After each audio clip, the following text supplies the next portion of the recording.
I was born in Montreal, on St. Urban Street, between Fairmount and St. Viator. It was a very interesting neighborhood because it was a mixed neighborhood. I think that the neighborhood was probably half and half French Catholic and Jewish. A lot of my friends were French Catholic girls.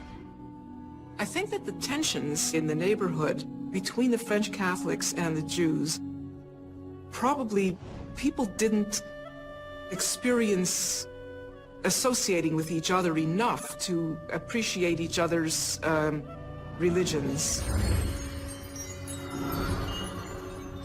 Religion and the supernatural are inseparably joined, from the resurrection story of Christ to the jinn or genies of Islam. Religions the world over have paranormal elements. Hello, I'm Lawrence Chow.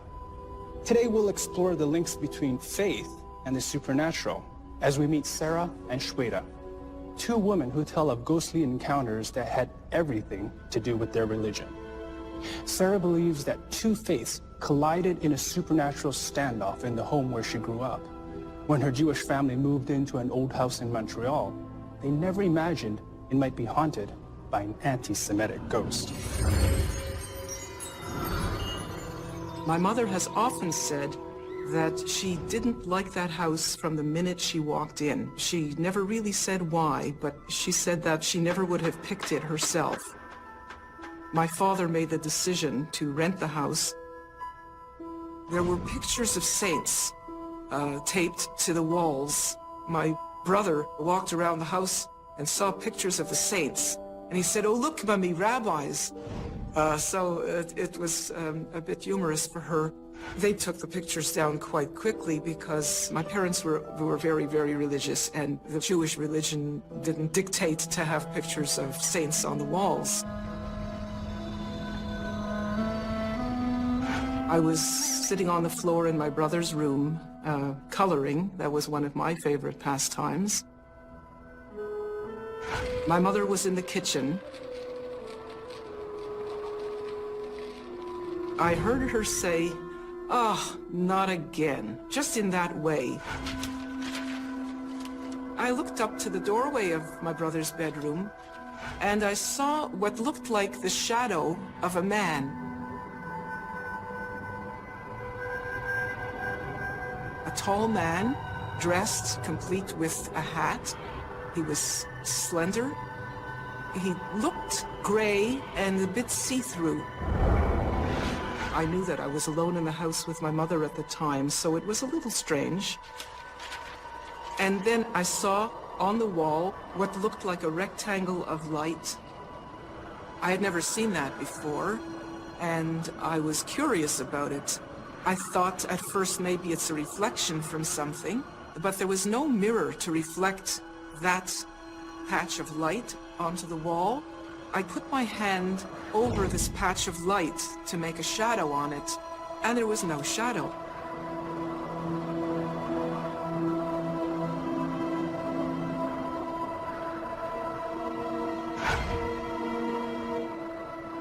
There were other things that happened to other members of my family.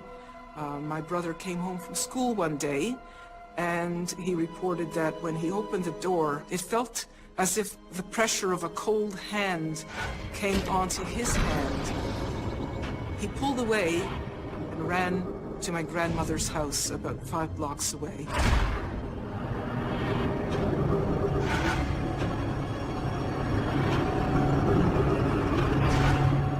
We were coming home from somewhere in the car. The shadow man was standing in front of our house.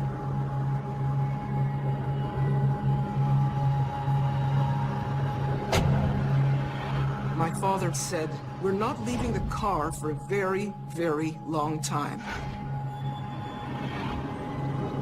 The man just disappeared and he walked away from the house. And so we just all sat in the car and waited, and it seemed like forever. There was one incident that was very frightening. It happened at Passover, and it was during the first Seder dinner. We were all at the table together. At one point, I saw a knife come up from the table and come down very heavily onto the plate.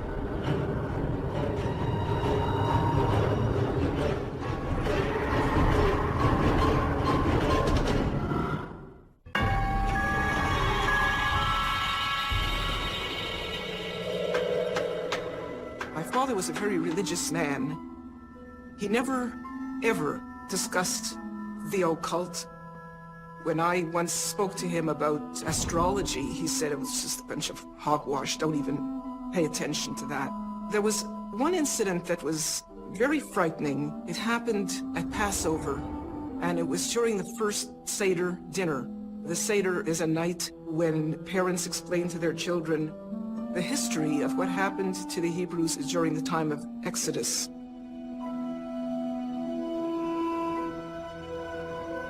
My mother would open up boxes and unwrap things, and of course from year to year say like, oh, there's my glass. Oh, remember the pink plate? So there was always an excitement. So sitting at the Seder table, it starts off very pleasant. And of course there's a tablecloth on the table which made it feel very special. The Seder plate is a plate that's usually in front of the person who's conducting the Seder. And on the plate there are foods that are symbolic of the Exodus. There would be an egg, which would symbolize sorrow, or would also symbolize the continuation of life. A bone, which symbolizes the strong arm of God. There would be bitter herbs, which would signify the bitterness that was experienced during that time.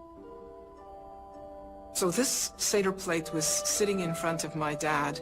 We were all at the table together. At one point during the Seder, I saw a knife come up from the table and come down very heavily onto the Seder plate.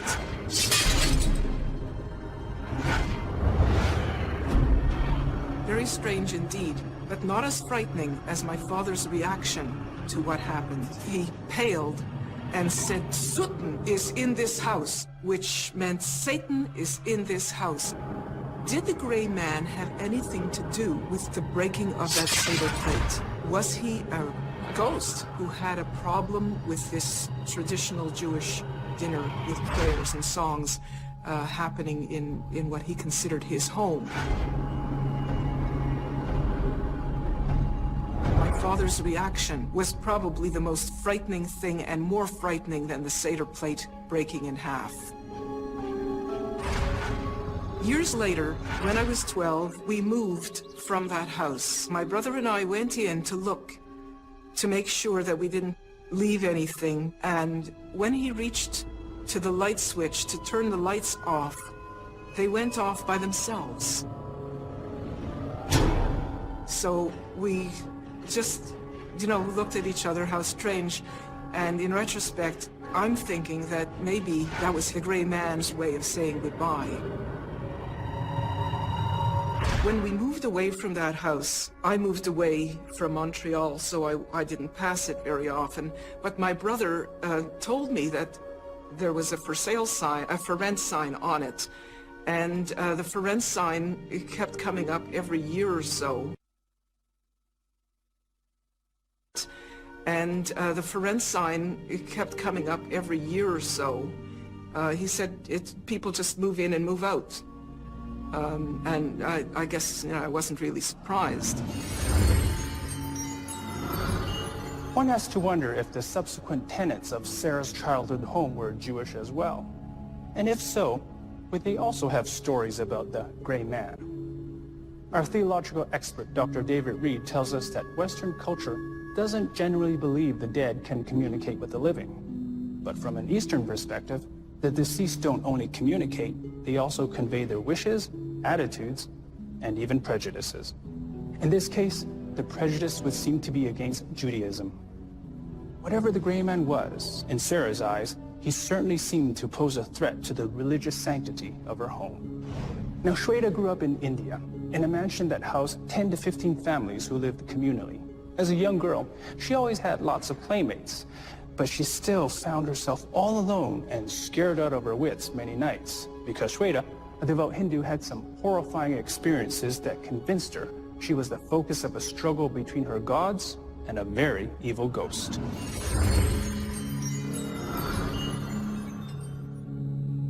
One night I was sleeping and somebody just slapped me on my cheek, and I woke up and I look around and I see nobody in the room. As a little child, I wasn't a very brave child. I was scared of being alone and stuff.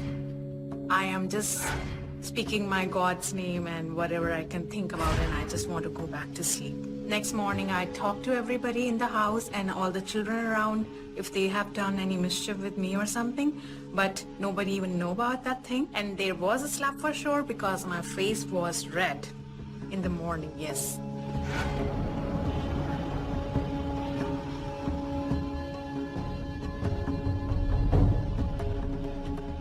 One night I was sleeping and somebody tried to hold me.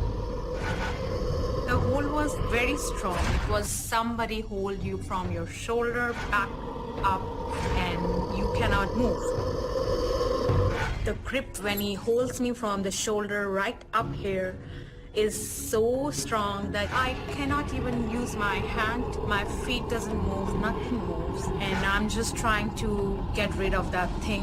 It was definitely a ghost for sure, and I really don't know what that ghost wanted from me. Whatever he wanted to do, he could not do it because of something always holding him back.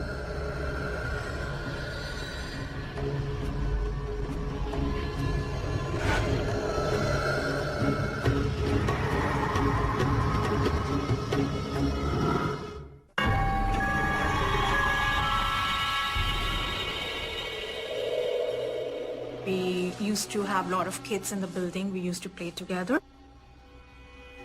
One day, all the children who I was playing with, even my sister, she disappeared. I see nobody, and I'm calling everybody, and there is nobody in the building. Looks like just I was alone in the whole world that time, and nobody around.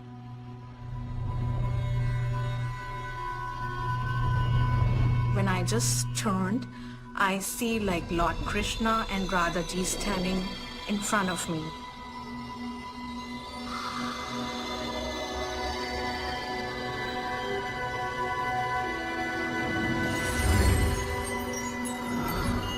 Krishna is a deity who appears in many forms across the Hindu religion. He's often depicted as holding a flute and sometimes as a divine herdsman surrounded by gopis or milkmaids. Radha is his gopi consort, and she is often pictured with him. Lord Krishna and Radhaji, and I was like so shocked looking at them. How can it be, you know? How can I see a God just standing in front of me when I turn?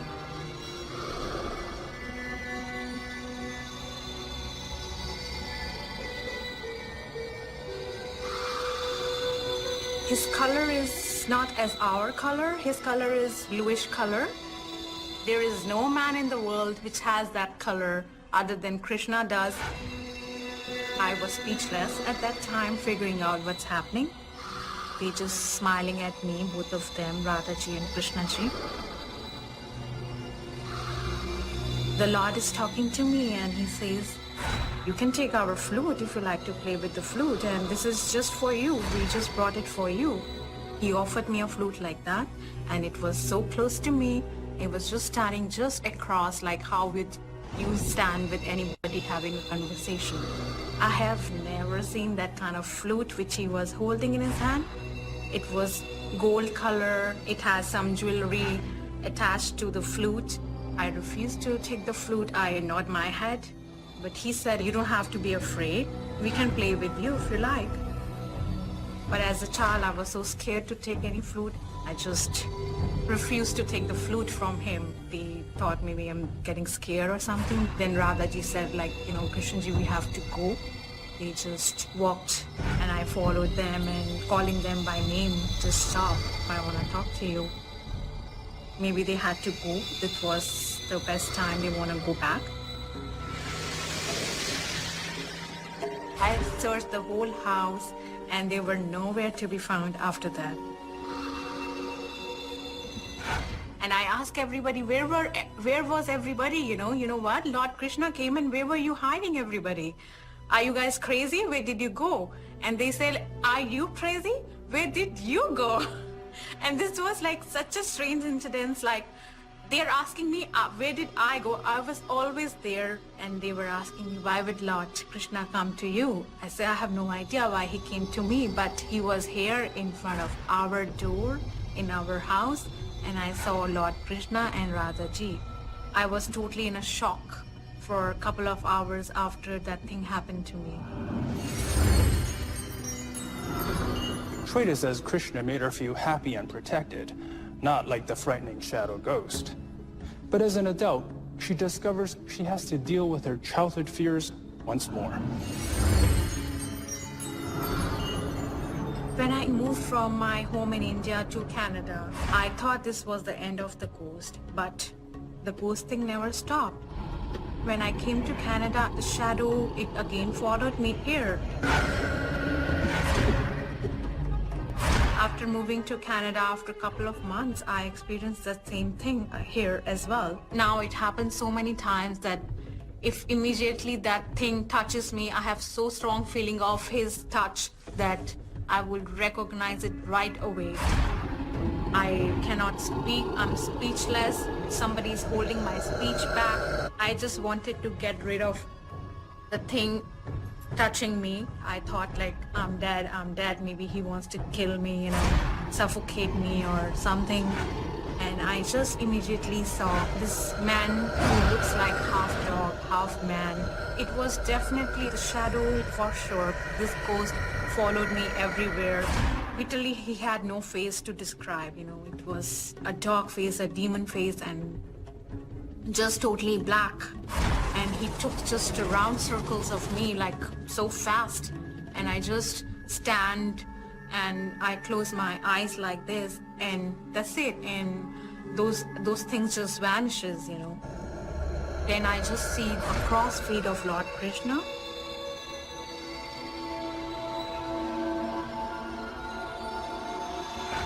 The Lord was always watching on me. It was trying to stop that thing. And after that, this shadow never touched me. Why did Krishna show himself to me is still a mystery for me. Maybe it's just a blessing of God when he came to me. That do have a very, very strong impact on me when I think about that thing coming to me, because, the hold is so strong, you can't even speak, you cannot even move your hands around, and the grip of that ghost is so strong that that ghost is definitely capable of doing a lot of things if he wants to do. I do have that question that what that thing is and what that thing wants to do, and where did it come from and who that thing is, It has been a long time when I haven't experienced that shadow, so I feel that maybe, that Krishna helped me in getting rid of that shadow from me. Shweta believes Krishna saved her from a ghost that was trying to hurt her. But our experts point out that in keeping with the religion, it could be a spirit from a past life or reincarnation. If there are such spirits, they may be neither good nor evil, but simply confused. If that's the case, they might express themselves the same way they did in life. In Shweta's case, aggressively, and in Sarah's, with prejudice. If I could speak to the gray man, I would want to ask him why he's living in that house. Did something happen to him that made him stay there? Is there a place that he would rather be? And if I could speak to him now, I would ask him, do you remember me from 60 years ago? A lot of people in India had a blessing of different gods and stuff. So maybe it's just a blessing of God when he came to me. I really cannot answer this question that why Krishna came to me. I think I am blessed because it's very, very hard to achieve what I have achieved in such a small time. It is for sure that he's showing us the right path of whatever we need to do, and he's guiding us.